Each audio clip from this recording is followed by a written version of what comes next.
Hello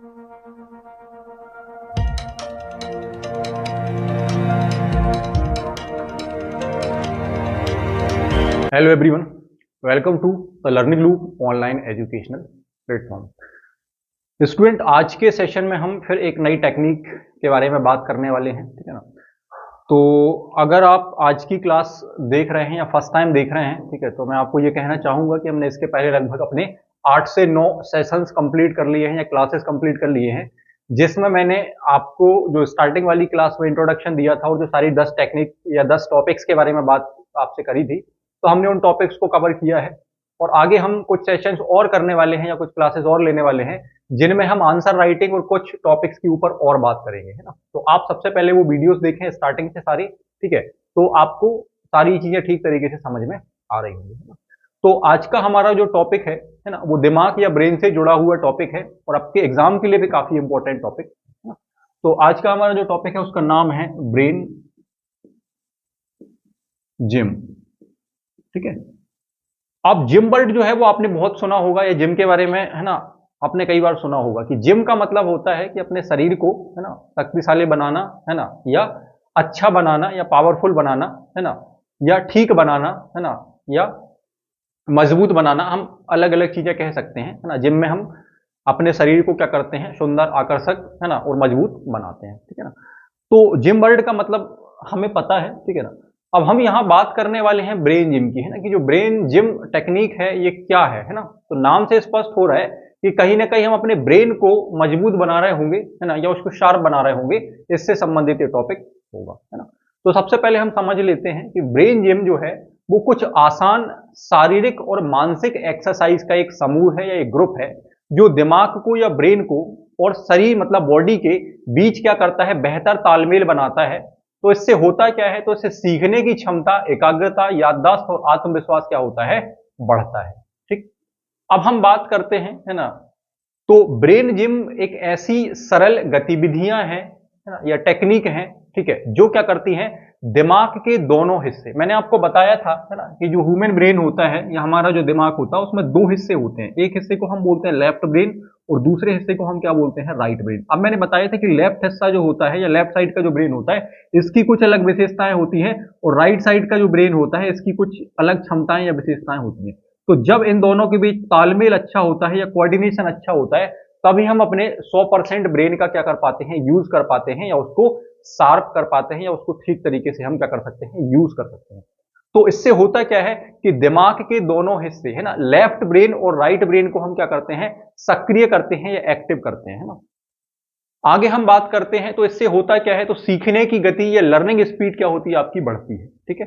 तनाव, डर या टेंशन क्या होती है, कम होती है ना। तो ये क्या है, ब्रेन जिम के बारे में, है ना, एक जानकारी है। अब हम बात करें कि जो ब्रेन जिम होती है इसको क्यों करते हैं या ये क्यों जरूरी है ना।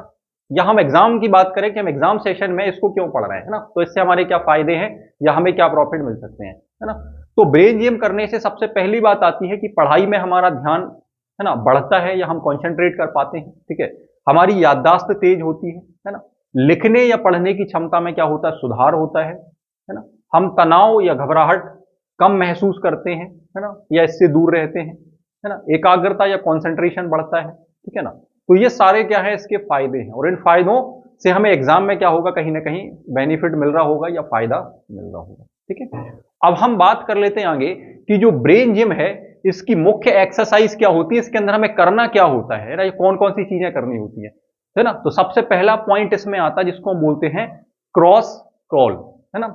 क्या होती है, किस तरीके की एक्सरसाइज होती है, तो इसमें आपको क्या करना होता है, आप खड़े होके अपने दाएं हाथ से क्या करेंगे, बाएं साइड के घुटने को छुएंगे एक बार, ठीक है।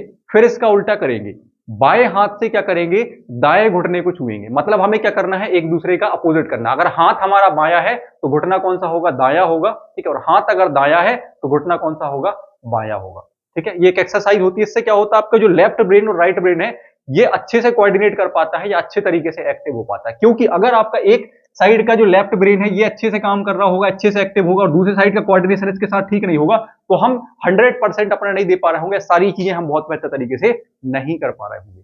तो इस एक्सरसाइज को बोला जाता है क्रॉस कॉल। अब हम आगे बात कर लेते हैं सेकंड पॉइंट की, है ना। तो सेकंड पॉइंट पर आता है, इसको हम बोलते हैं ब्रेन बटन। या ब्रेन बटन्स। इसमें क्या होता है, तो इसमें आपको अपना एक हाथ जो है वो नाभि के ऊपर रखना होता है और दूसरे हाथ से क्या करना होता है, जो कॉलर बोन है इसके नीचे हल्की हल्की मसाज या मालिश करनी होती है। इससे क्या होता है, इससे आपका ध्यान और आपकी ऊर्जा जो है, एनर्जी जो है वो लगातार क्या होती है, बढ़ती है। ठीक है, ये सेकंड एक्सरसाइज हो गई। अब हम थर्ड नंबर पे आते हैं। थर्ड एक्सरसाइज को हम बोलते हैं हुक अप्स। ठीक है, इससे क्या होता है, तो इसमें हम पैरों को क्रॉस करते हैं, ठीक है, और हाथों को आपस में फंसाकर, ठीक है, क्या करते हैं, चेस्ट के सामने या छाती के सामने रखते हैं और क्या करते हैं, गहरी सांस लेते हैं। इससे क्या होता है, इससे तनाव या स्ट्रेस क्या होता है, कम होता है। ठीक है, फोर्थ नंबर पर हम आते हैं। तो फोर्थ नंबर पर एक एक्सरसाइज आती है जिसको हम बोलते हैं लेजी एट। ठीक है, लेजी एट क्या होती है, तो इसमें हवा में या कागज पर हम क्या करते हैं, जो 8 है या 8 है ना, उसके साइन को बनाते हैं। किसको बनाते हैं, 8 जो है इसके साइन को हम हवा में या कागज के ऊपर क्या करते हैं, बनाते हैं। ठीक है, तो इससे क्या होता है, इससे आंखों और दिमाग का समन्वय या कोऑर्डिनेशन क्या होता है, बेहतर होता है। तो इस एक्सरसाइज को कहा जाता है लेजी एट। फिफ्थ नंबर पर हम आते हैं। फिफ्थ नंबर पर जो एक्सरसाइज आती है उसको हम बोलते हैं ओवल ट्रेसिंग।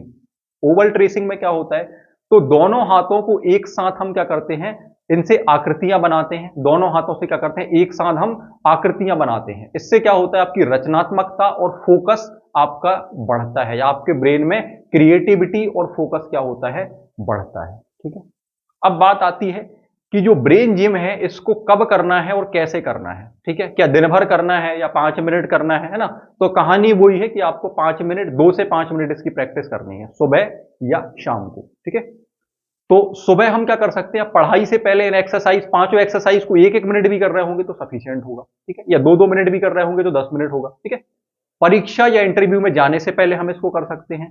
कभी हम टेंशन में हैं या तनाव में हैं तब हम इन एक्सरसाइज को कर सकते हैं ना, और करना हमें वही है, रोज 5 से 10 मिनट इनको करना है, या मॉर्निंग टाइम में कर सकते हैं, है ना, या इवनिंग टाइम में हम इनको कर सकते हैं। लास्ट में बात आती है कि जो ब्रेन जिम है ये किन के लिए उपयोगी है। क्या इनको केवल स्टूडेंट्स कर सकते हैं, ठीक है, या जो स्टडी से रिलेटेड है ना लोग हैं वो कर सकते हैं। ठीक है, तो हम जान लेते हैं, इनको बच्चे भी कर सकते हैं, स्टूडेंट्स भी कर सकते हैं, है ना, जो ऑफिस एम्प्लॉयर हैं, ऑफिस के कर्मचारी हैं वो भी कर सकते हैं, बुजुर्ग व्यक्ति भी कर सकते हैं। मतलब ये क्या है, हर उम्र के लोगों के लिए क्या होगा, लाभकारी होगा, है ना, इसमें कोई रेस्ट्रिक्शंस वगैरह नहीं है। ठीक है, लास्ट में हम बात कर लेते हैं कि जो ब्रेन जिम है इससे ये एक प्रकार की दिमाग की क्या है, एक्सरसाइज है ना। हम जैसे शरीर की एक्सरसाइज करते हैं, व्यायाम करते हैं, जिम जाते हैं, अपनी बॉडी को अच्छा बनाते हैं, तो वैसे ही क्या होता है, ये दिमाग की एक्सरसाइज होती है। ठीक है, इससे पढ़ाई, आपकी याददाश्त मजबूत होती है, आपका मानसिक संतुलन क्या होता है, बेहतर बनता है। ठीक है ना, तो इसको हम अपनी स्टडी के या पढ़ाई के दौरान